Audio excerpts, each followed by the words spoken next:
अगर मान लेते हैं कि शिक्षक योग्य नहीं है, तो बिहार सरकार 2006 में नियोजन नियमावली लाई।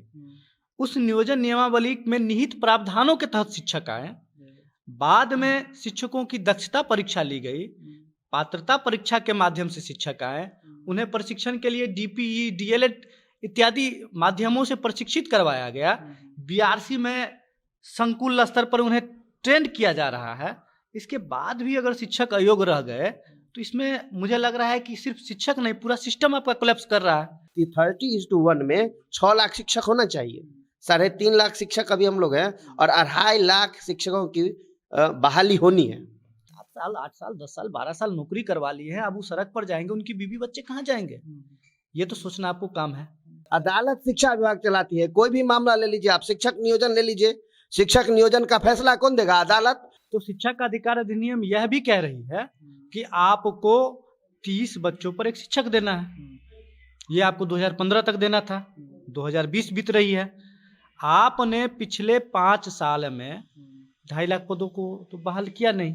वहां आपकी नियम कहाँ गई? विद्यालय में अभिभावक यह पूछने नहीं आते हैं कि मास्टर साहब आपने बच्चे को क्या पढ़ाया, यह पूछने आते हैं कि चावल क्यों नहीं दिया गया बच्चा को, खाता में पैसा नहीं भेजा है सरकार। बिहार में क्या हुआ कि शिक्षकों के लिए एक कृत्रिम आर्टिफिशियल वेतन आयोग बना दिया गया। जिस शिक्षक को, एक केंद्रीय कर्मी को, राज्य कर्मी को 2,000 रुपया के ग्रेड पे में मिनिमम 20,150 मिलना चाहिए था, उसे मिला 18,510। इसी प्रकार से 18,000 रुपया केंद्रीय कर्मचारी में जिनका 1,800 का ग्रेड पे है उन्हें मिलता है। अब आप समझ सकते हैं कि केंद्रीय कर्मचारी में जो सबसे न्यूनतम ग्रेड था और शिक्षक जो कि कम से कम 2,000 के ग्रेड पे में थे, उन लोगों का वेतन के बीच का जो अंतर है उसको तो सरकार आज तक पाट नहीं पाई। अगर वही अंतर वो पाट दे आज के डेट में, हमें केंद्रीय कर्मी के भांति सप्तम वेतन 5200 के स्केल में भी दे, तभी हमारा वेतन, मूल वेतन 17% बढ़ेगा। ये बात कर रहे हैं कि हम 15% बढ़ाएंगे, फिर ये 2% कहाँ गया? सवाल तो ये भी है। तो मोटा मोटी ये दिखा रहे हैं कि 15% बढ़ाए हैं, जबकि हकीकत यह है कि 17% हमारा ये वेतन अब आज भी कम दे रहे हैं। बिहार में जब भी बदहाल शिक्षा की बात होती है तो उसका आरोप शिक्षकों पर मढ़ा जाता है। कहा यह जाता है कि इन लोगों ने बिहार की शिक्षा व्यवस्था को बर्बाद कर दिया गया है। यह भी कहा जाता है कि ये लोग बैठकर क्लास में सोकर वेतन लेते हैं और उसके बाद ऊपर से नाटक भी करते हैं कि हमारा वेतन बढ़ाइए, हड़ताल पर भी जाते हैं। लेकिन जो नहीं होता है वो ये है कि बिहार सरकार के किसी टेबल पर शिक्षकों की बात नहीं होती है। इसका परिणाम ये निकलता है कि ये लोग ड्यूटी करते हुए हाईकोर्ट का चक्कर भी लगाते हैं। अब मेरे बगल में जो सज्जन बैठे हुए हैं उनसे आपका परिचय करवाते हैं। और ये महोदय सब आज भी कोर्ट गए थे। इनके पास बाकायदा एक फाइल में 20 से 25 कागज है जिसे लेकर आज ये कोर्ट गए हुए थे। सबसे पहले अपना नाम बताइए और ये बताइए कि आपके फाइल में जो 20 से 25 कागज है वो किस संबंध में है और आज आप लोग कोर्ट में किस मकसद से आए थे? जी, मेरा नाम धनंजय कुमार झा हुआ, दरभंगा से शिक्षक हूँ। इधर 13 नवंबर को रंजीत सिन्हा जी का, प्राथमिक शिक्षा निदेशक हैं, उनका एक पत्र आया कि नियोजित शिक्षकों को जो अभी तक 31/3/19 के बाद अप्रशिक्षित रह गए हैं उनको सेवा से मुक्त कर दिया जाए। और ये तुगलकी फरमान जारी होने के बाद बिहार के विभिन्न जिलों में अब शिक्षकों को जो अप्रशिक्षित हैं 31/3/19 के बाद उनको वेतन बंद किया जा रहा है और उनको सेवा मुक्त होने की प्रक्रिया शुरू कर दी गई है।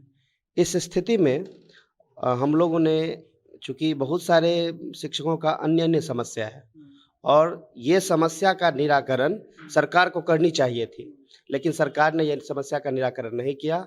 इसके विरोध में हम लोगों ने और अपना पक्ष प्रस्तुत करने के लिए न्यायालय का शरण लिया। ये बताइए कि जितने भी शिक्षक भर्ती हुए हैं, चाहे वो प्रशिक्षित हों या फिर अप्रशिक्षित हों, तो उनका बहाली सरकार ने किया। तो अब इस पर इनका जो मतलब आरोप है, मतलब कि तो उनको क्यों हटाया जा रहा है? मतलब जो अप्रशिक्षित शिक्षक जो हैं, देखिए 2015 से पूर्व शिक्षकों की भर्ती के लिए ट्रेंड अनट्रेंड कोई मायना नहीं रखता था।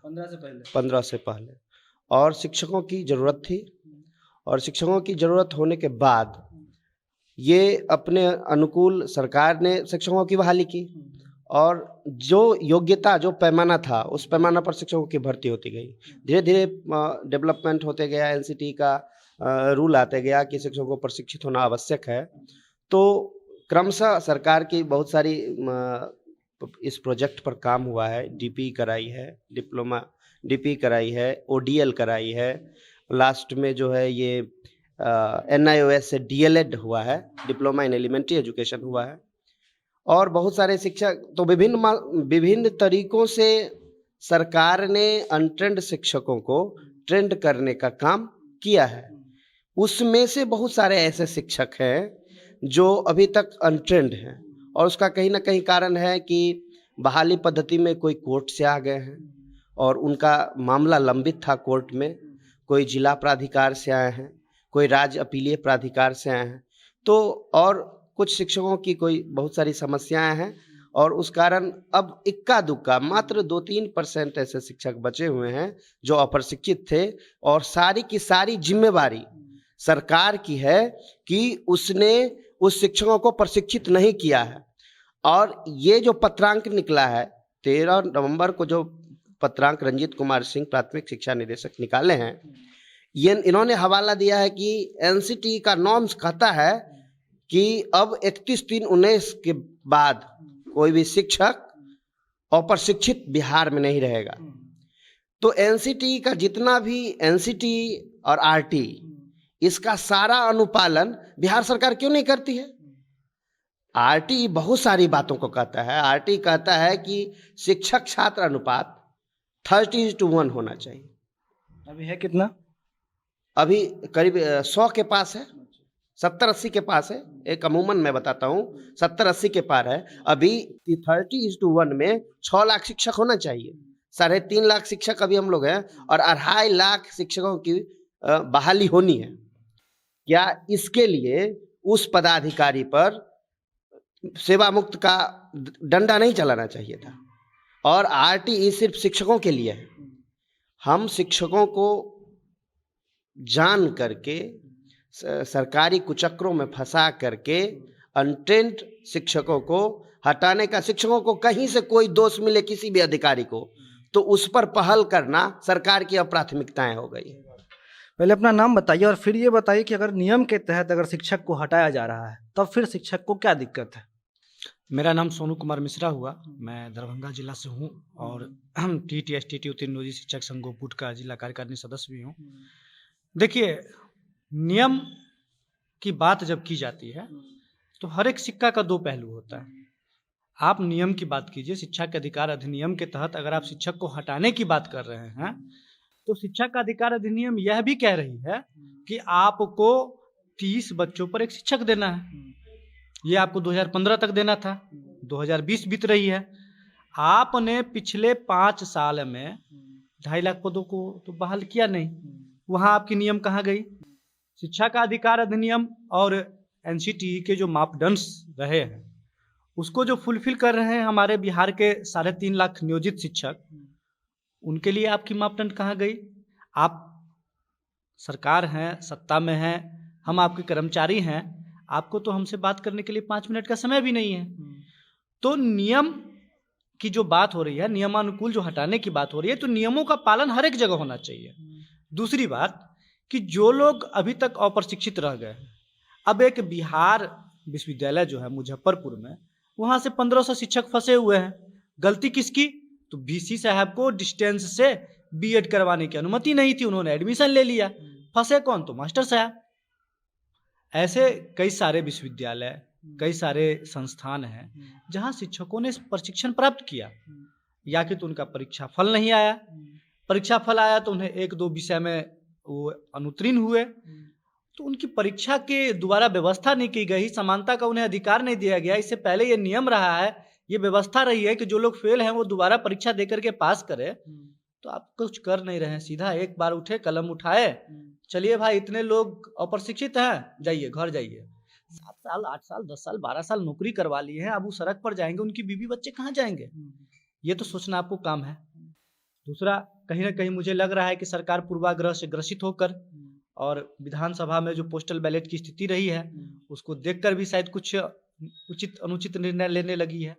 तो इन कामों से इनको बचना चाहिए, और जो अप्रशिक्षित रह गए किसी भी कारणवश, उन्हें एक मौका और मिलना चाहिए। अच्छा, चलिए, ये तो बात हुआ कि मतलब जो अनट्रेंड शिक्षक है। अब रखिए कि जो ट्रेंड शिक्षक है वो लगातार मतलब हड़ताल पे बैठते हैं, फिर बाद में हट भी जाते हैं, अब उनका जो भी अंदर का वो इशू रहे, लेकिन मतलब उनका हड़ताल का एक ये भी होता है कि उनको ज़्यादा वेतन चाहिए। लोग आरोप लगाते हैं कि शिक्षक क्लास में जाकर सोते हैं, लोग आरोप लगाते हैं कि शिक्षक समय पे नहीं आते हैं, क्लास में जाकर सोते हैं, और फिर मतलब ठीक से नहीं पढ़ाते हैं, पढ़ाते भी हैं तो ठीक से नहीं पढ़ाते हैं, ये आरोप मतलब लोग लगाते हैं। देखिए, लोगों का आरोप अगर कहीं से आ रहा है तो इसको पूर्णतः हम नकार भी नहीं सकते हैं, लेकिन सच्चाई ये है कि 3.5 लाख शिक्षक हैं, हम लोग नियोजित हैं। आप देखिए जो वास्तव में विद्यालय में कितने शिक्षक हैं और कार्यालय में कितने शिक्षक हैं। शिक्षक जब पूर्ण रूप से विद्यालय में रहेंगे और जितने भी गैर शैक्षणिक कामों में उन्हें उलझाया गया है उससे ये मुक्त हो जाएंगे और उनके ऊपर सिर्फ एक ही जिम्मेवारी तय हो पठन पाठन का, तो मुझे नहीं लगता है कि कल से समाज का यह शिकायत आएगा। दूसरी बात कि कई बार हमारी योग्यता पर में सवाल उठ जाता है, शिक्षक योग्य नहीं है। मैं इस बात को पूरा नहीं मानता हूं। अगर मान लेते हैं कि शिक्षक योग्य नहीं है तो बिहार सरकार 2006 में नियोजन नियमावली लाई, उस नियोजन नियमावली में निहित प्रावधानों के तहत शिक्षक आए। बाद में शिक्षकों की दक्षता परीक्षा ली गई, पात्रता परीक्षा के माध्यम से शिक्षक आए, उन्हें प्रशिक्षण के लिए डीपीई डीएलएड इत्यादि माध्यमों से प्रशिक्षित करवाया गया। बीआरसी में संकुल स्तर पर उन्हें ट्रेंड किया जा रहा है। इसके बाद भी अगर शिक्षक अयोग्य रह गए तो इसमें मुझे लग रहा है कि सिर्फ शिक्षक नहीं, पूरा सिस्टम आपका कोलैप्स कर रहा है। और अगर बिहार सरकार ये कहती है कि बिहार में अयोग्य शिक्षक हैं तो उन्हें इस बात की नैतिक जिम्मेवारी लेनी चाहिए कि उन्होंने करोड़ों बच्चों का भविष्य बेकार कर दिया।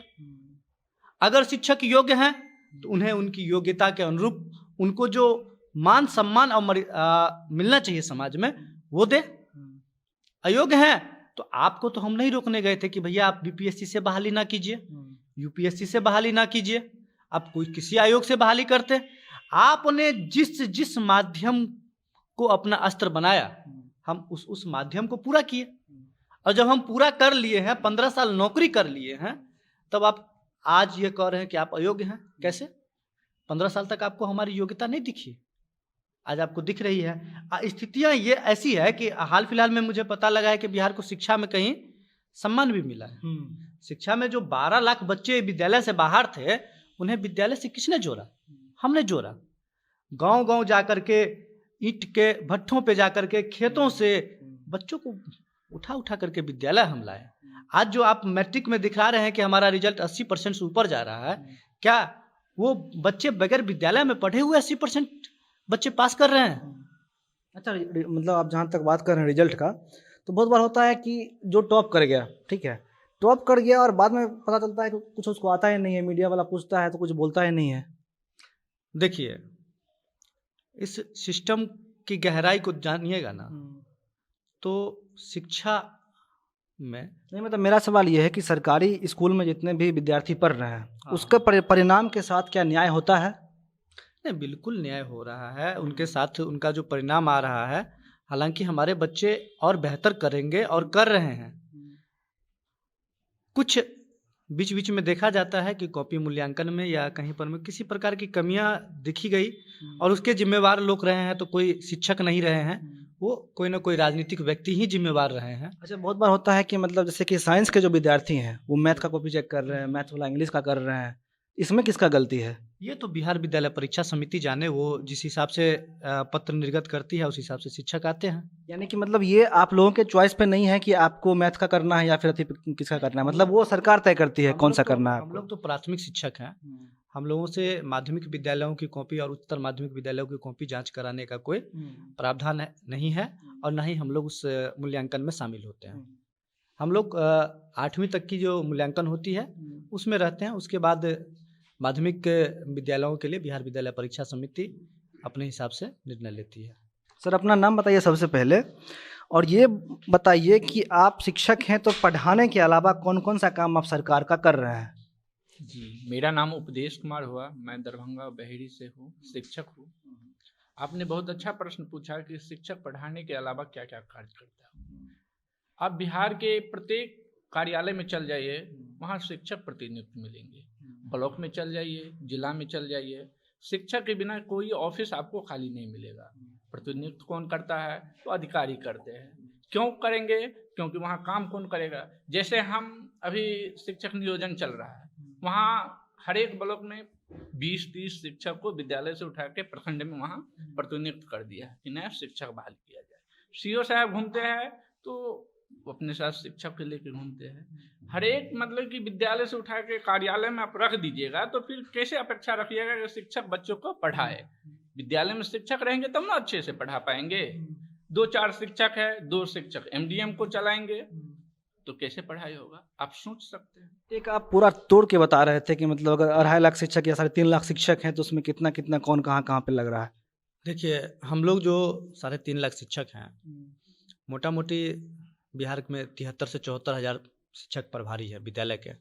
वो मध्याह्न भोजन योजना और अन्य सरकारी योजनाएं, जिसके लिए उनके ऊपर में 32 तरह के पदाधिकारी लगे हुए हैं। 1-2 नहीं, एक शिक्षक के ऊपर में 32 पदाधिकारी जिनके उनकी कार्यशैली की जांच कर रही है, उनके मध्याह्न भोजन योजना की और विभिन्न योजनाओं की जांच में लगी हुई है।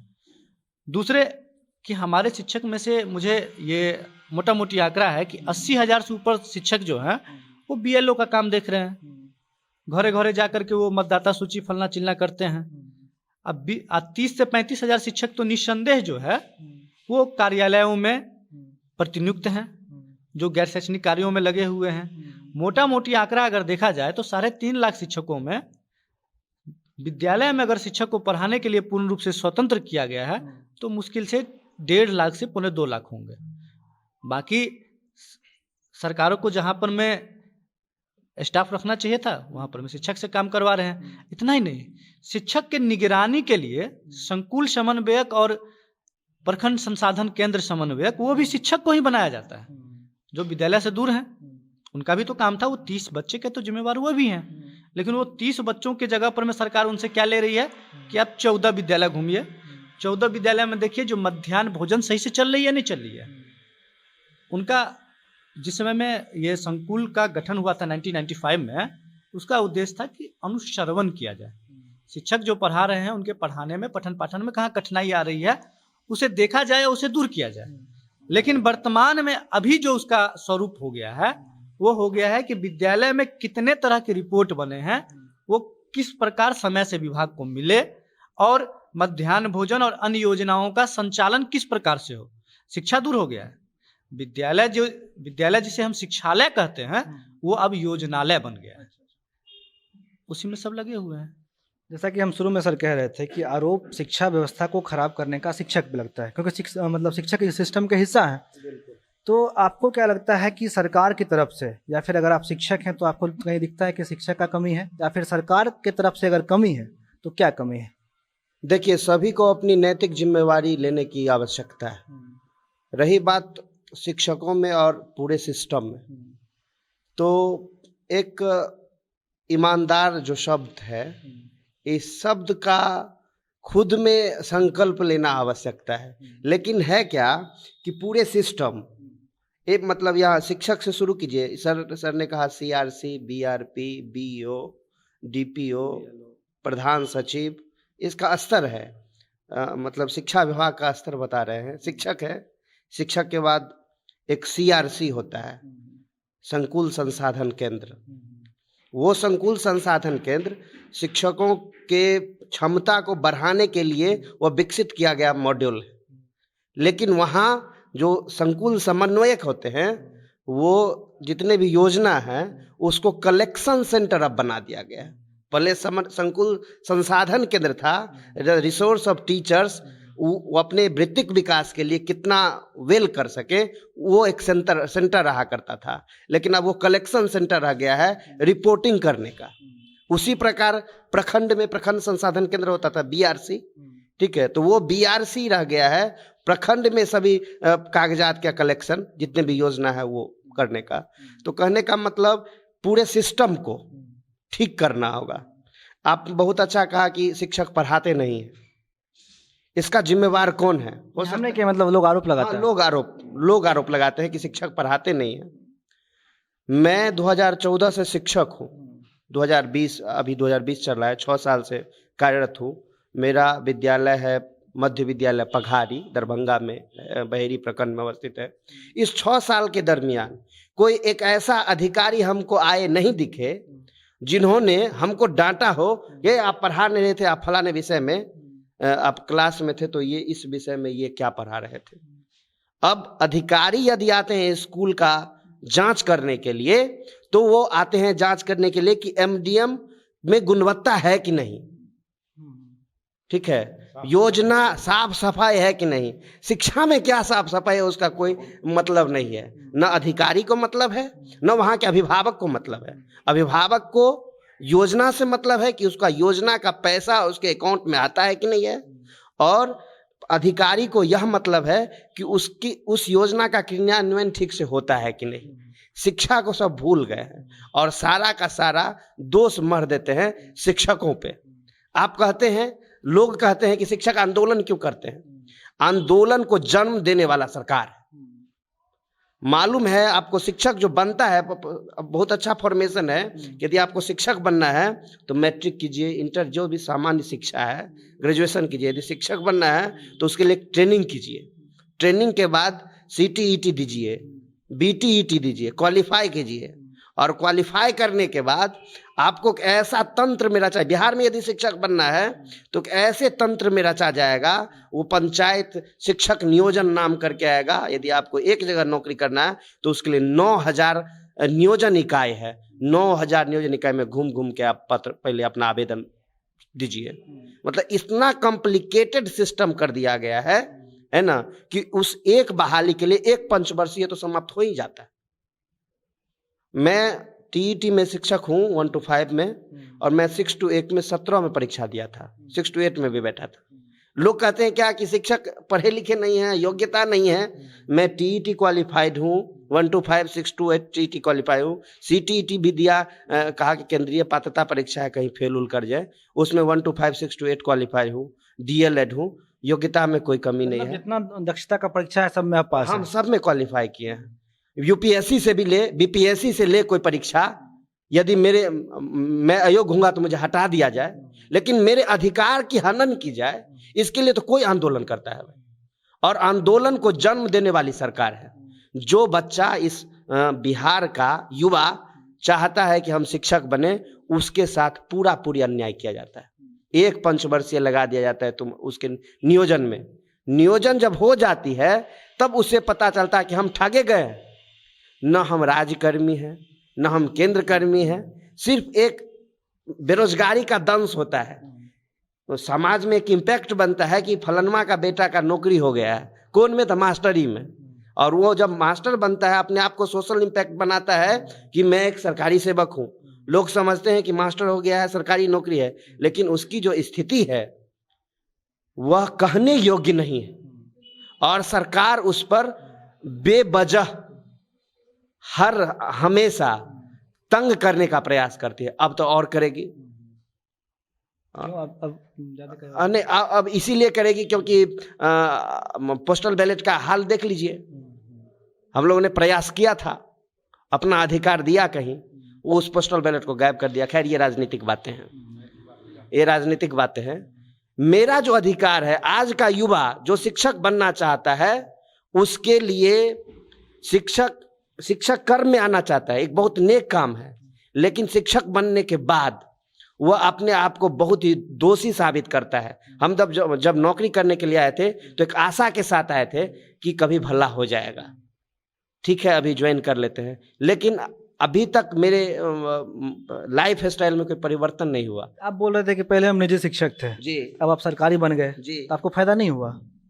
नहीं, पहले जो निजी शिक्षक थे उस समय मेरा टाई बेल्ट अभी से आज पहने हुए हैं, अलग मैटर है। लेकिन पहले का जो लाइफ स्टाइल था, वो पहले 12, 14, 15 हजार रुपये मिलते थे ना, तो टाइमली मिलता था, 1 से 5 तारीख तक मिल जाता था। लेकिन यहाँ 6 महीना पर मिलते हैं। वैसे अब अपग्रेड हो गया है, EPF वगैरह सब आया है। लेकिन ये सब कहने का मीन्स ये है कि समानता का अधिकार सबको है।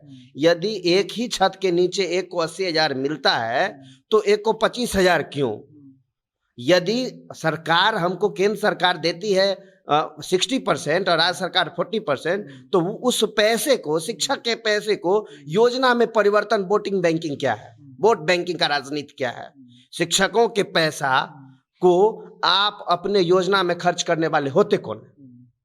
तो इस सब के लिए हम लोग आंदोलन करते हैं, और जब आंदोलन करते हैं तो आरोप मढ़वाया जाता है कि शिक्षक पढ़ाते नहीं हैं, शिक्षक आंदोलन करते हैं। मेरा अगला सवाल सर आपसे यही है, पहले तो अपना नाम बताइए और फिर ये बताइए कि पढ़ाने के बाद आप लोग केस लड़ने का समय कैसे निकाल लेते हैं? बहुत दिन से आप लोग केस भी तो लड़ रहे हैं ना। मेरा नाम अनिल कुमार हुआ, मैं बिहार राज्य प्राथमिक शिक्षा संघ के सचिव, जिला सचिव भी हूँ। मेरा घर दरभंगा है। हम लोग शिक्षक हित के लिए वेतन भी कटाना पड़ता है तो कटाते हैं। जैसे अभी हम लोग इस लाइव में बैठे हुए हैं, आज गुरु नानक जयंती हमको मनाना था विद्यालय में, लेकिन शिक्षक हित के लिए हम कल रविवार को पटना है कि कल हम जो है वकील साहब को भेंट करके वापस चले जाएंगे, लेकिन संजोग बस हम लोग को जाम में फंसने का टाइम पर नहीं पहुंच पाए, इसीलिए कल काम नहीं हुआ। लेकिन आज जो यदि सरकार चाहेंगे, जिस जगह हम लोग बैठे हुए हैं, सरकार चाहेंगे तो हमको हमारा वेतन काट सकता है, लेकिन उसकी परवाह हम लोग नहीं करते हैं, क्योंकि शिक्षक की हित की बात जब होती है तो सरकार से लड़ने के लिए नेतृत्वकर्ता को जो आवश्यकता है, उस स्थिति में हम लोग वेतन का परवाह नहीं करते हुए शिक्षक की हित की बात करते हैं। क्योंकि जो काम हम लोग करते हैं और आज का जो स्थिति है, अभी हम लोग जो पटना आए हैं, शिक्षक को 10 साल 12 साल 8 साल नौकरी किया, लेकिन सरकार के द्वारा 17-18 तक जो है सो अनट्रेंड जो जिस विषय में फेल कर गए उसको मौका दिया गया, लेकिन इस 2 साल से सरकार मौका नहीं दिए हैं, और मौका नहीं देने के बजाय पत्र निकालते हैं कि इनको वेतनमान किया जाए, इनको सेवा समाप्त किया जाए। इस परिस्थिति में हम लोग यहाँ आए हैं। बची बात कि सरकार जब ट्रेन करने की बात कही कि सभी को हम ट्रेन करेंगे, कुछ परिस्थिति बस यदि वो व्यक्ति अनट्रेन रह गए हैं तो इनको मौका देना चाहिए। आपने कहा सर अदालत आप लोग क्यों आते हैं? शिक्षा विभाग चलता कहाँ? अदालत शिक्षा विभाग चलाती है। सही बात। अदालत शिक्षा विभाग चलाती है। कोई भी मामला ले लीजिए आप, शिक्षक नियोजन ले लीजिए, शिक्षक नियोजन का फैसला कौन देगा? अदालत। और अदालत के बाद चिट्ठी निकलेगा। ये बताइए कि सब मामला कोर्ट का पहुंच जाता है? कोर्ट इसीलिए पहुंचता है कि हम लोगों की जो मांगे होती है, हम लोगों पे ध्यान नहीं दिया जाता है। मतलब मांग का तो समझ में आ रहा है, लेकिन ये बताइए कि जो नियोजन का जो बात है, नया भर्ती का, वो मामला काहे कोर्ट में चलता है? देखिए, इसमें बेरोजगारी सबसे पहला पॉइंट, हम पहले भी बोले थे। बहुत सारे लोग हैं जो बीएड हैं, डीएलएड हैं, और ऐसा कॉम्प्लिकेशन है बेरोजगारी का कि सब उसी में फंसे हुए हैं। तो किन्हीं का प्रोबेबिलिटी होता है, किन्हीं का नहीं होता है, तो बेचारे चले जाते हैं। नहीं, हम तो सुने हैं कि मतलब सरकारें अपने आदमी से करवा देती है केस, ताकि मतलब भर्ती ना करना पड़े। नहीं, ऐसा नहीं है, ऐसा नहीं है, लेकिन स्वार्थ सब में होता है। और यही बात कहना था कि एक फिक्स्ड पॉलिसी क्यों नहीं बनता है सरकार का? यदि शिक्षक की बहाली करनी है तो एक फिक्स्ड पॉलिसी बने, और उस फिक्स्ड पॉलिसी से शिक्षक का नियोजन हो। लेकिन यहाँ शिक्षक का बहाली हो, नियोजन, देखिए मुझे बार बार नियोजन शब्द कहा जाता है। क्यों नियोजन करना पड़ता है? आप फिक्स्ड बहाली क्यों नहीं करते हैं? आप बीपीएससी से परीक्षा लीजिए, आप दूसरे संस्थान से परीक्षा लीजिए। बेवजह जनताओं को मूर्ख बनाने के लिए, लोगों को बेवकूफ बनाने के लिए, बेरोजगारों को ठगने के लिए पूरा का पूरा षड्यंत्र चलता है, पूरा का पूरा खेल चलता है। एक पंचवर्षीय समाप्त होती है, उसके बाद 20%, 40%, 60% और वोट बैंकिंग राजनीति होती है, और कुछ नहीं है। बस यही ड्रामा चलता है। अब देखिए, 17 से चल रहा था नियोजन, अभी तक पूर्ण नहीं हुआ है। नई सरकार बनेगी, मुझे आशा है कि आने वाले नए युवाओं को जो अभी आवेदन दिए हुए हैं, उस आवेदन में सभी का नियोजन हो, लेकिन उसमें भी कैंप से हो। देखिए, सिस्टम है, एक लड़का 250 जगह आवेदन भरता है, 250 से भी ज्यादा भरता है। हम तो बोले 9000 इकाई में फ्री है, कहीं भी भर सकता है। एक आदमी 250, 300, मिनिमम 200 जगह भरता ही है। और जो 80 उसका जो प्रोसेस है, 80% मतलब परसेंटेज प्रोसेस है, तो एगो परसेंटेज वाला 250 जगह भरा, ठीक है, तो 200 जगह एक ही लड़का का एक मेरिट लिस्ट में नाम आएगा। चिट्ठी बनेगा, वहां सीट रहेगा 7, तो 7 चिट्ठी बनेगा, 7 चिट्ठी बनेगा 200 जगह से उसको जाएगा फर्स्ट वाला को ज्वाइनिंग।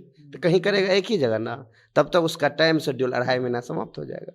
तो इस प्रकार का पैचअप है सरकार का कि एकदम उसको 2 साल 3 साल जितना दिन तक लाया जा सके फिर इसमें होता है बगलिंग चलती है, जैसा होता है किसी को लगता है कि मुझे नहीं हो गया दूसरे का हो गया। मतलब चूंकि सिस्टम है, पंचायती राज व्यवस्था से सरकार बहाली करती है, पंचायती राज संस्था बहाल करती है। तो ये बताइए कि आप जैसे बताए कि हम सब जितना परीक्षा है दक्षता का सब पास करके बैठे हुए हैं, तो लेकिन फिर भी जब आपके सामने लगता है कि आप नियोजित हैं, तो लगता है कि किसी मतलब ठेकेदार के बंधुआ मजदूर हैं उस टाइप से? देखिए, ठगा गया है इसमें। हम लोगों को बहुत सारे लोग ये कहते हैं कि तुम लोग आंदोलन करते हो, तुम लोग तो लिख कर के आया था कि इतना ही वेतन पर हम लोग करेंगे काम। हम लोगों को लिखा गया था कि आप 60 वर्ष तक के लिए अस्थाई नौकरी करेंगे। वैसे हम लोग टीईटी से हैं, टीईटी परीक्षा दिए थे 2011 में, 2012 में उसकी रिजल्ट आई थी, और उस समय नियुक्ति की बात हुई थी, नियोजन की नहीं। सबका मूल कारण है बेरोजगारी भाई साहब। तो उसमें नियुक्ति के जगह नियोजन कर दिया गया हम लोगों को, और फिर वहां से आंदोलनात्मक रुख अख्तियार करना पड़ा, जिसके माध्यम से हम लोगों को आंदोलन किए, उससे भी नहीं मिला तो कोर्ट भी गए। अब क्या कहें, सुप्रीम कोर्ट का जजमेंट है, और बता दूं आपको कि किसी भी जजमेंट के लिए कम से कम 7-10 तारीख सुप्रीम कोर्ट में चले, समानता के अधिकार के लिए। उसमें समान संवैधानिक अधिकार है कि सबको यदि एक कुर्सी पर बैठे हुए समान काम कर रहे हैं तो ये सर्वोच्च न्यायालय का एक आदेश है। अच्छा, आप जो आज फाइल किए हैं जी, आपको लगता है कितना दिन में मतलब इसका आप निदान निकाल पाइएगा? लगेगा, न्यायालय का है 6 महीना साल भर तो लगेगा ही लगेगा। अच्छा, ये बताइए, आपका जैसे कि हुआ कि हमको वेतन बढ़ाइए, मेरा ट्रांसफ़र काथी करिए, तो वेतन भी बढ़ गया, ट्रांसफ़र काथी भी लग गया, फिर भी आपको दिक्कत है। एक गांव घर में कहावत है कि आपको जो है ना सो दिख रहा है कि सामने में जो है हम रेत पे चल रहे हैं, सामने पानी है, प्यास भी लगा हुआ है, लेकिन जब वहाँ जाते हैं तो देखते हैं कि वहाँ कुछ है ही नहीं, बालू ही है। यही मृग तृष्णा है शिक्षकों का वेतन। 7वां वेतन जब केंद्रीय कर्मी और राज्य कर्मियों पर लागू हुआ तो एक सीपीसी इंडेक्स बना। उस इंडेक्स के तहत वेतन को तय किया। में क्या हुआ कि शिक्षकों के लिए एक कृत्रिम आर्टिफिशियल वेतन आयोग बना दिया गया, जिस शिक्षक को एक केंद्रीय कर्मी को, राज्य कर्मी को 2000 रुपया के ग्रेड पे में मिनिमम 20,150 मिलना चाहिए था, उसे मिला 18,510। इसी प्रकार से 18,000 रुपया केंद्रीय कर्मचारी में जिनका 1800 का ग्रेड पे है उन्हें मिलता है। अब आप समझ सकते हैं कि केंद्रीय कर्मचारी में जो सबसे न्यूनतम ग्रेड था और शिक्षक जो कि कम से कम 2000 के ग्रेड पे में थे, उन लोगों का वेतन के बीच का जो अंतर है उसको तो सरकार आज तक पाट नहीं पाई। अगर वही अंतर वो पाट दे आज के डेट में, हमें केंद्रीय कर्मी के भांति 7वां वेतन 5200 के स्केल में भी दे, तभी हमारा वेतन, मूल वेतन 17% बढ़ेगा। ये बात कर रहे हैं कि हम 15% बढ़ाएंगे, फिर ये 2% कहाँ गया? सवाल तो ये भी है। तो मोटा मोटी ये दिखा रहे हैं कि 15% बढ़ाए हैं, जबकि हकीकत यह है कि 17% हमारा ये वेतन अब आज भी कम दे रहे हैं। सबसे अच्छा बात आप ये बता रहे थे कि नया 1500 हाई स्कूल खुला है, ठीक है, लेकिन उसमें शिक्षक का बहाली नहीं हुआ। उसमें क्या हुआ है कि जो पुराना शिक्षक है उन्हीं में से उनको उठा के वहाँ पे डाल दिया गया है। देखिए, सबसे पहले यहाँ पर मैं 2 बात हम आपको बताते हैं। 1500 हाई स्कूल खुला है, अब 1500 से ऊपर प्राथमिक विद्यालय बंद हुआ है। ये बातें तो कभी ना मीडिया में आई, ना मुद्दा बना, लेकिन 1500 प्राथमिक विद्यालयों को जमीन भवन के अभाव में मर्ज कर दिया गया। सबसे पहले तो वो विद्यालय खत्म हुआ। वहाँ के बच्चे, हाई स्कूल के बच्चे तो थोड़ा ये भी रहता है कि 4-5 किलोमीटर जाते रहे। हम लोग को याद है कि जब हम लोग बचपन में थे, 10th स्टैंडर्ड में थे, तो 12 किलोमीटर हम लोग साइकिल चला करके जाते थे। आज हमारे गांव में हाई स्कूल है, अच्छी बात है। हाई स्कूल के लिए भवन बन गया, 1500 से ऊपर पंचायतों में भवन बना दी गई। शिक्षक कहाँ से उठाया गया? तो मध्य विद्यालय से स्नातक ग्रेड के शिक्षकों को उठा के डाल दिया गया। स्थितियाँ ये हो गई कि जिन शिक्षकों को 6 to 8 के बच्चों को पढ़ाना था, 6 से 8 के लिए उन्हें दे दिया गया 9-10 के बच्चों को पढ़ाना। शिक्षक हैं, पढ़ाएंगे बढ़िया से, उसमें भी दो मत नहीं है, लेकिन सिर्फ भवन बना देने से अच्छी शिक्षा नहीं मिलेगी जब तक कि वहाँ पर विषयवार शिक्षक नहीं होंगे। दूसरा, अगर आपको लग रहा है बिहार सरकार को ये लग रहा है कि यह स्नातक ग्रेड के शिक्षक योग्य हैं, काबिल हैं उच्च विद्यालय के, तो उनको वहाँ समायोजित कर दीजिए। आप उनको वहाँ समायोजित नहीं करिएगा, लेकिन उधार पर लेकर के मिडिल स्कूल से हाई स्कूल में चलवाइएगा, तो ये भी अच्छा बात नहीं है। कम से कम शिक्षक की व्यवस्था जरूर होनी चाहिए, तभी शिक्षा का स्तर और सुधरेगा। अभी सुधरा है और सुधरेगा। 1500 जो विद्यालय बने हैं वो सिर्फ योजना था, लिखा हुआ था कि उत्क्रमित उच्च विद्यालय फला गाँव या जहाँ का भी बल्ले है वो लिखा गया है। मतलब नया पैकेजिंग, पुराना पैकेजिंग है ना, उसमें पैकेट नया बना करके दे दिया गया कि हाई स्कूल हो गया। स्कूल मिडिल स्कूल है, आपको हंसी लगेगा देख करके कि दीवार पुराना है, उसमें एक नया सा बोर्ड लगा दिया गया है, माननीय मंत्री ये फला फला फला और इनॉग्रेटेड बाय। मिडिल स्कूल है एक जगह। मैं 1500 विद्यालय का यही कहूँगा कि वो जो 1500 विद्यालय है, 1500 विद्यालय नहीं खुले हैं, 1500 शिलापट्ट का उद्घाटन किया गया है। यदि 1500 विद्यालय खुलते, 1500 विद्यालय उत्क्रमित उच्च विद्यालय होते, तो वहाँ कम से कम 6 शिक्षक जाते, 90,000 शिक्षकों की बहाली हो गई होती। वहाँ पे उपस्कर होता, वहाँ पे विद्यालय भवन होते। देख लीजिए कितने अपग्रेड हाई स्कूल के विद्यालय अभी तक बन गए हैं, जब तक आज से 3 साल 4 साल पहले। ये सब ड्रामा है, लेकिन हम लोग शिक्षक हैं, अपने दायरे में रह के कुछ बोलेंगे। और चूंकि शिक्षा की बात हो रही है और शिक्षा की बात हो रही है और समाज में शिक्षा का क्या स्थिति है, आप मेरे साथ चर्चा कर रहे हैं, तो थोड़ा वेग आना क्या कहते हैं स्वाभाविक हो जाता है। अब एक एक मतलब आप लोग एक अंतिम राय दीजिए, क्योंकि आप लोग सिस्टम का हिस्सा हैं, आप लोग शिक्षक हैं। ये बताइए कि बिहार का शिक्षा व्यवस्था कैसे सुदृढ़ होगा, कैसे मतलब यहाँ का जो, जैसे कि हम लोग कहते हैं कि बिहार का बच्चा सबसे ज़्यादा IAS बनता है, लेकिन बिहार से पढ़ के तो नहीं बनता है, बाहर जाके पढ़ता है। जब 10th पास करता है तो बाहर जाता है पढ़ने के लिए, उसके बाद बाहर में रहकर IAS बनता है। हम लोग कहते हैं कि बिहार का है, तो कैसे बदलेगा ये सब चीज़? कैसे बिहार का शिक्षा व्यवस्था मतलब सुदृढ़ होगा? उसके लिए सरकार पढ़ाई की व्यवस्था करें। जैसे हमारे बिहार के बच्चे जाते हैं बाहर पढ़ने के लिए, वो व्यवस्था बिहार में चाहेंगे तो हो सकता है, कोई भारी बात है नहीं, लेकिन सरकार चाहता ही नहीं है। तो नहीं चाहती, इस परिस्थिति में लोग को जाना पड़ता है बाहर पढ़ने के लिए, एजुकेशन प्राप्त करने के लिए। सरकार यदि आज चाह लें कि यह व्यवस्था हम बिहार में ही करें तो कोई भारी बात नहीं है, लेकिन सरकार चाहते नहीं है, इसीलिए ऐसा समस्या है।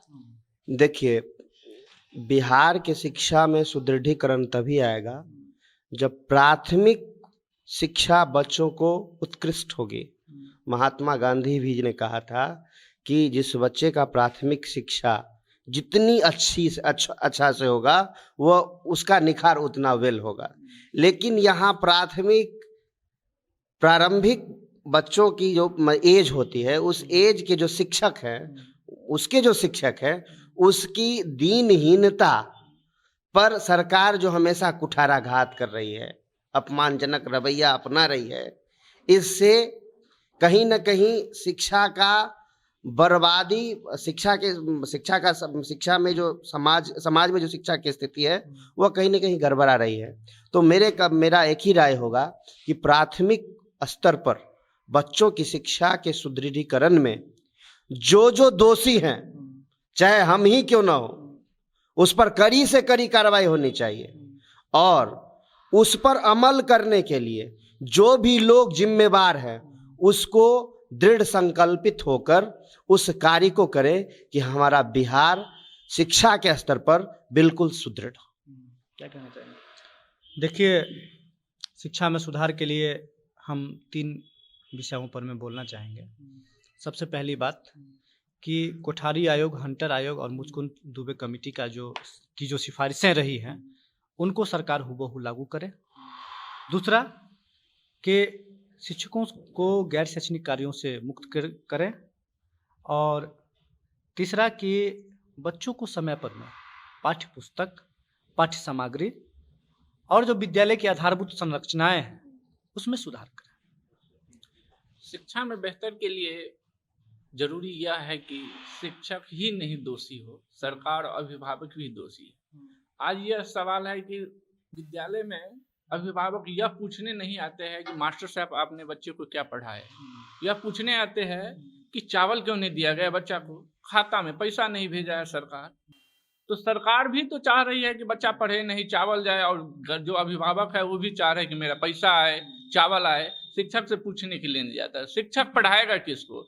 जो अभिभावक है वो अपने बच्चों को तो सिर्फ एमडीएम खाने के लिए भेजता है। शुक्रवार को अंडा दिया जाता है। आपको होगा, देखेंगे कि शुक्रवार की जो उपस्थिति रहती है वो अन्य दिनों की अपेक्षा बहुत ज़्यादा हो जाता है। अदर दिन हम लोग कोशिश भी करते हैं तो बच्चा नहीं आ पाता है, क्योंकि उसको पढ़ने से ज़्यादा अंडा खाने पर ज़्यादा रहता है। सरकार को वहाँ भी सोचना चाहिए कि बच्चा या अभिभावक दोनों को पढ़ाई पर ही देना चाहिए। शिक्षक पढ़ाएंगे किसको? इस सब पर विचार करना पड़ेगा। और अंत में यही रहेगा कि बिहार का जो शिक्षा व्यवस्था है वो तभी सुदृढ़ हो सकता है जिसकी जिम्मेदारी हम लोग लें। यानी कि अगर शिक्षक कहें कि उनके अंदर क्या कमी है, अगर एज ए अभिभावक हम ये कहें कि मेरे अंदर क्या कमी है, और एज ए सरकार ये सोचे कि उनके अंदर से क्या कमी रह गई है। लेकिन सरकार को इससे मतलब है नहीं, क्योंकि सरकार को सत्ता चाहिए। सरकार एक बार फिर से सत्ता में आ गई है। नए शिक्षा मंत्री भी बन गए थे, 2 घंटा के बाद इस्तीफा भी दे दिए थे। नया शिक्षा मंत्री भी आ गए हैं। लेकिन बिहार का जो शिक्षा व्यवस्था है वो सुदृढ़ नहीं होगा, क्योंकि सरकार इस पर बात करती ही नहीं है। और शिक्षक लोग जो हैं वो हाई कोर्ट में या फिर सड़क पर बैठने में अपना समय खपा रहे हैं। बाकी आप देख रहे थे जनता जंक्शन। मेरा नाम अमन शर्मा है। बहुत बहुत धन्यवाद।